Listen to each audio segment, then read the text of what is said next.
I love the stakes in this part of the season. It feels like everything's sky high. The competition is so cool. And these guys are both struggling with a lot of challenges. I'm curious if these frenemies are still learning from each other or if they're just putting up with each other. Yeah, maybe a little bit of both. I think they are learning from each other, but it takes a little bit of putting up with each other to get to the other side to recognize that, and especially we're talking episode whatever 59, 60, it's. I think that's always the challenge, finding the new ways to annoy each other and yet get along at the same time. Yeah, we're trying to find new, fresh ways to get under each other's skin. That's right. And make up.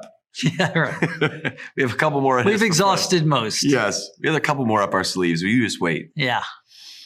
I do love that. You could see those little breakthrough moments where they're both like going, aha, there's something here. Yeah. But then at the same time, we've got the Mr. Miyagi kind of legacy living on in this season heavily. Mm-hmm. I'm curious how you guys think the Cobra Kai name of the series, remains. What are those pieces that still remain like a core part of the show?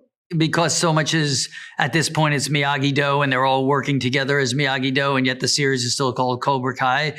But we were going to change it to Miyagi-Do, but they wouldn't let us. Yeah, there was a licensing. We wanted to change it. It's very complicated. They're like, no, it's Cobra Kai. You're stuck with it. Yeah, it never dies, apparently. Yeah, so, it never dies. But I think, listen, Cobra Kai is now coming out of Korea and there's some badassery going on there, and we'll have to see where that lands and how it affects us in the last 5 episodes coming out next year.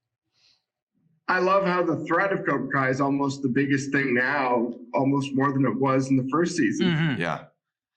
Yeah. So the other side of this is, how do you feel about it coming to an end? Because obviously this has been a part of your lives for a long time now, getting the chance to kind of live in these characters again. How do you feel about the end coming up?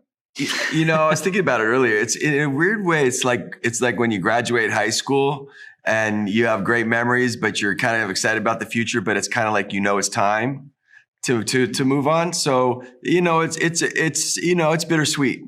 You're saying goodbye to a special time, a work dynamic with amazing people in every way for a long time.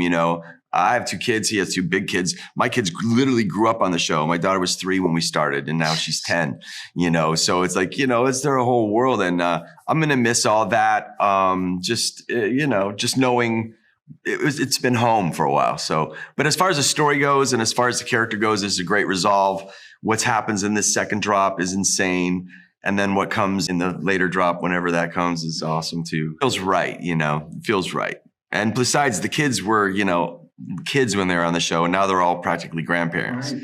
It feels like it's time to land the plane of this chapter. It really does. And it's great because, we got to do it on our terms. Netflix has given us the amount of episodes that the guys, the showrunners and the writing staff feels they needed. And very often you feel the rug is ripped out from under certain series that they don't get picked up or, they get abandoned as it were. And we get to kind of finish this chapter. And then, one thing I've learned over 40 plus years, and never say never, and there's always something tomorrow. So, but it feels right to me. It does. Bittersweet, but it feels right. Well, it's been a blast to watch. I can't wait to see the rest. It's amazing to see where you guys have brought these characters after all these years. So thank you. Thank you, man. Thank you very much. It.